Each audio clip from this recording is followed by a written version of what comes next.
ఇర్మియా 14వ అధ్యాయము. కరవు కాలమున జరిగిన దాని గూర్చి ఇర్మియాకు ప్రత్యక్షమైన యెహోవా వాక్కు.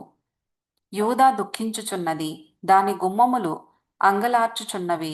జనులు విచారగ్రస్తులై నేలకు వంగుదురు. యెరూషలేము చేయు అంగలార్పు పైకెక్కుచున్నది.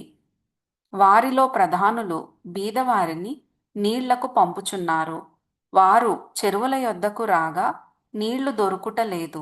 వట్టి కుండలు తీసుకొని వారు మరల వచ్చుచున్నారు. సిగ్గును అవమానము నొందిన వారై తమ తలలు కప్పుకొనుచున్నారు.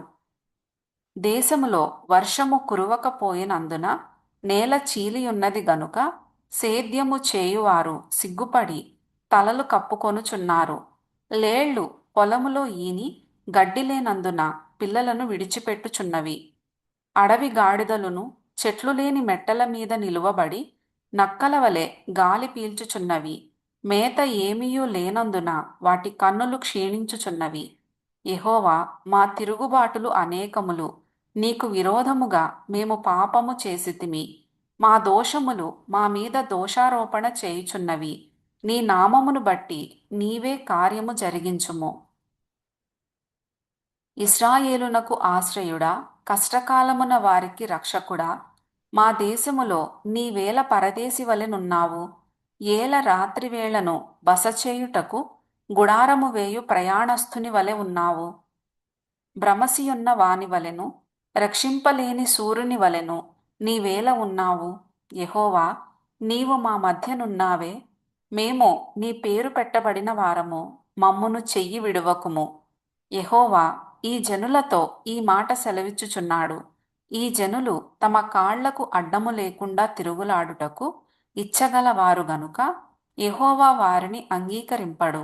ఇప్పుడు ఆయన వారి అక్రమమును జ్ఞాపకము చేసుకొనును, వారి పాపములను బట్టి వారిని శిక్షించును.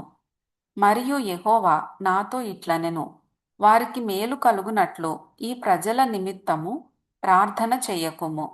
వారు ఉపవాసమున్నప్పుడు నేను వారి మొర్రను వినను. వారు దహనబలి అయినను నైవేద్యమైనను అర్పించునప్పుడు నేను వాటిని అంగీకరింపను. ఖడ్గము వలనను క్షామము వలనను తెగులు వలనను వారిని నాశనము చేసెదను. అందుకు నేను, అయ్యో ప్రభువైన యెహోవా, మీరు ఖడ్గము చూడరు, మీకు క్షామము కలుగదు.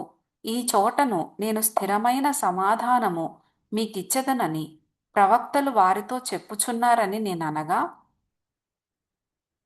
యెహోవా నాతో ఇట్లనెను, ప్రవక్తలు నా నామమును బట్టి అబద్ధములు ప్రకటించుచున్నారు.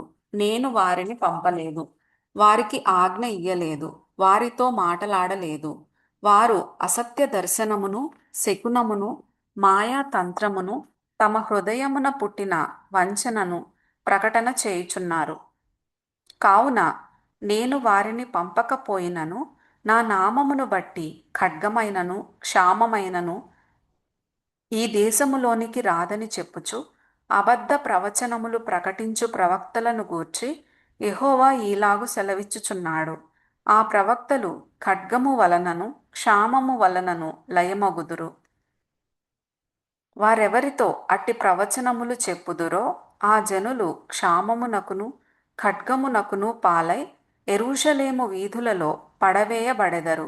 నేను వారి చెడుతనమును వారి మీదికి రప్పించెదను. వారినైనను వారి భార్యలనైనను వారి కుమారులనైనను వారి కుమార్తెలనైనను పాతిపెట్టువాడెవడునూ లేకపోవును. నీవు వారితో చెప్పవలసిన మాట ఏదనగా, నా జనుల కన్యక గొప్ప ఉపద్రవము వలన పీడింపబడుచున్నది, ఘోరమైన గాయము నొందియున్నది. దివారాత్రము మానక నా కన్నుల నుండి కన్నీరు కారుచున్నది. పొలములోనికి నేను పోగా ఖడ్గము చేత హతులైన వారు కనబడుదురు. పట్టణములో ప్రవేశింపగా క్షామపీడితులు అచ్చట నుందురు. ప్రవక్తలేమి యాజకులేమి తామెరుగని దేశమునకు పోవలెనని ప్రయాణమై ఉన్నారు. నీవు యూదాను బొత్తిగా విసర్జించితివా? సియోను నీకు అసహ్యమాయనా? మాకు చికిత్స దొరకకుండునంతగా నీవేల మమ్మును కొట్టితివి. మేము సమాధానము కొరకు కనిపెట్టుచున్నాము గాని మేలేదియూ కనబడుట లేదు. చికిత్స కలుగు కాలము కొరకు కనిపెట్టుచున్నాము గాని భీతి తగిలియున్నది. యెహోవా, మా దుర్మార్గతను మా పితరుల దోషమును మేము ఒప్పుకొనుచున్నాము. నీకు విరోధముగా పాపము చేసియున్నాము. నీ నామమును బట్టి మమ్మును త్రోసివేయకుము. ప్రశస్తమైన నీ సింహాసనమును అవమానపరచకుము. మాతో నీవు చేసిన నిబంధనను జ్ఞాపకము చేసుకొనుము. దాని భ్రష్టపరచకుమి. జనముల వ్యర్థ దేవతలలో వర్షము కురిపింపగలవారున్నారా? ఆకాశము వాననీయగలదా? మా దేవుడవైన యెహోవా, నీవే గదా దాని చేయుచున్నావు. నీవే ఈ క్రియలన్నీయు చేయుచున్నావు. నీ కొరకే మేము కనిపెట్టుచున్నాము.